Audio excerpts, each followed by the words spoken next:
Alright, ladies and gentlemen, I'm here on the show, and I'm here to talk about the Goodyear 400 today at the Darlington Raceway. Throwback weekend, the end of throwback weekend. And this season so far, the racing's been kind of... I feel at the start of the season, the racing was good. Now it's kind of just been, kind of mid. Really, this middle part of the season. But the finishes have been spectacular, and this finish was good too. That's really what made this, really to an average race, was the finish, because these finishes this year have been spectacular. A bunch of drama. But happy for Brad Keselowski. He gets his first win with RFK, an absolute thrilling finish. And we'll talk about what happened at the finish, because I'm sure a lot of people have a lot of stuff to say about the finish. But first I want to talk about the winner, Brad Keselowski. Absolutely happy for him. I think it's ends a 110 race winless streak. And finally the streak's over. So Chase and Brad have broke their winless streaks this year, but Brad drove his butt off. He tried to get the lead from Reddick with like about nearly 30 something to go. Could never get it. Him and Reddick made contact, and then Buescher took the lead and held on to it for a few, until about, I think it was like 10 to go, when what happened. But finally Ford gets a win. Ford finally gets their first win in the top 3 series this year in NASCAR, and this was a long time coming. About time he gets back to victory lane. He almost had it at Talladega. Texas, he didn't run as well, but got those fresh tires, got to third, finished, I think, second there. Those 2 second place finishes, finally gets the win here. Had a really fast car all day, and he was starting to reel him back in. His car was really good in the long run, and I thought he was going to be able to win this race regardless, because it looked like he was gaining on him, and then what happened. But so happy for Brad. Well earned. All those years of improvement have paid off with this RFK team. Buescher had a fast car last week. He did today. Just come up short. Keselowski finally getting that win. I hate it so much for Buescher that he got put in the wall, but Brad deserved it. I thought he probably had the second best car. But RFK's legit. But these finishes this year have been great. And I feel like the racing's been okay. I'm not going to say this race was great just because of the finish. But there was a lot of passing. I mean, Tyler Reddick dominated pretty much most of the race. He had the fastest car. Either him or... for most of the runs, he would have the fastest car, but then Brad had the better long-run car, until Reddick kind of just screwed himself over. But now we get to the finish, which is the main thing. And I completely understand why Chris Buescher's mad, because I know Reddick already has a win, but just because he has a win doesn't mean he's going to lay over. But yeah, it was a pretty aggressive move with 10 to go. I think he said he was trying to check up, but it's already too late there. You just can't check up when you're trying to slide up to try and get the lead.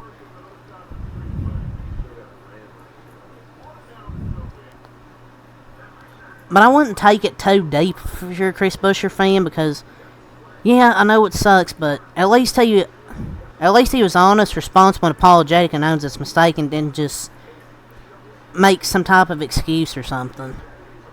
But Buescher did get wrecked, and it was clear as day. Pretty aggressive slide jaw with 10 to go, because I thought he was faster. He didn't have to do a slide jaw with 10 to go. I thought he was faster. And I thought we were going to get a fight after the race. He went up to him. I know people are like, oh, Reddick had his helmet on. He just got out of the car. And I know people be like, oh, Reddick's gone away with this shit too many times. When has he done this? It's just one time.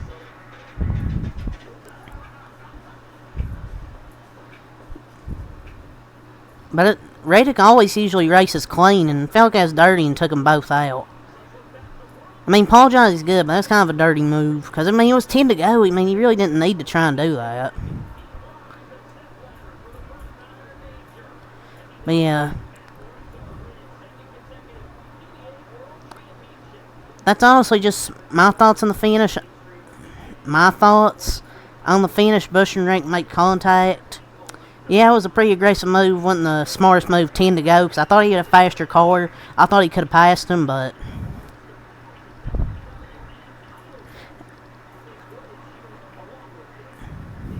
But Busher's really been through hell these last 2 weeks.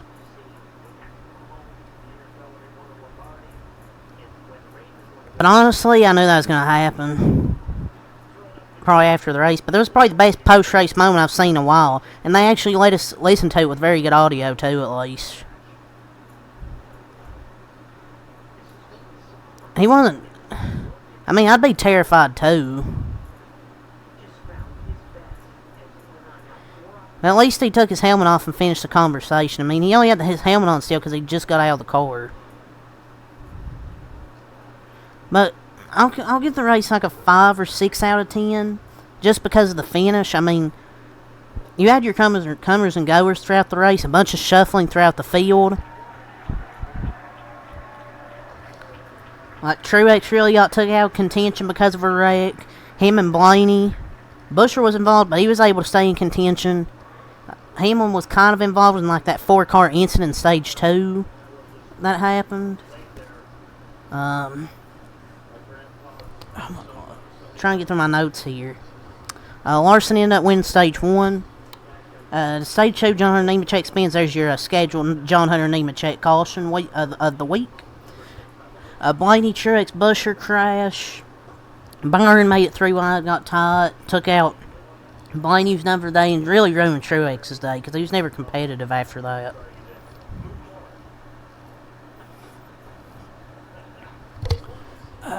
Reddick won stage 2, so Larson and Reddick were your stage winners. At least Larson won a stage today, because stage 3 didn't go his way.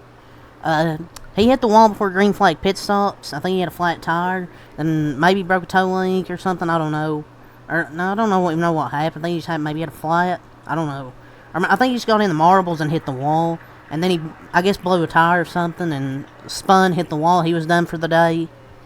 And then the stage 3, Reddick and Keselowski had an intense restart battle for a few laps side by side until they both made contact. Bush was able to get by, and then we already talked about their contact they had, and then Keselowski ends up getting the win, and Ty Gibbs was second, was running him down, but then lost all the time he'd gained. But yeah, let's go over the finish results. I'll give this race like a 5-6 out of 10, just because of the finish. Brad Keselowski first, Ty Gibbs second, Josh Berry third. Great run for Josh Berry. Denny Hamlin fourth, Chase Briscoe fifth. 2 SHR cars in the top 5. William Byron 6th, Bubba Wallace 7th, Alex Bowman 8th, Justin Haley and a Rick Ware car 9th. Imagine saying a few years ago that Rick Ware racing had been improved. Michael McDowell 10th, Ross Chastain 11th, Chase Elliott 12th. Man, we had a really rough day. And somehow got 12th just because a bunch of guys DNF'd, and then Busher and Reddick had their incident with like a few laps to go and got 12th somehow. That was a shitty car. Take that to the junkyard. Christopher Bell 13th, Noah Gragson 14th, Todd Gilliland 15th. Had a really good run all day. Went from 25th to 15th that last run. Corey LaJoy 16th, Ryan Preece 17th, Casgar 18th. Two good runs there for Rick Ware. Eric Jones 19th in his return. Austin Cindric 20th. Austin Cindric getting beat by Casgar.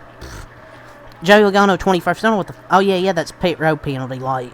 Harrison Burton 22nd. Ricky Stenhouse Jr. 23rd. Dennis Suarez 24th. Martin Truex Jr. 25th. Carson Hocevar 26th. Kyle Busch 27th. Austin Dillon 28th. Derek Kraus 29th. Round the top 30 is Chris Busher.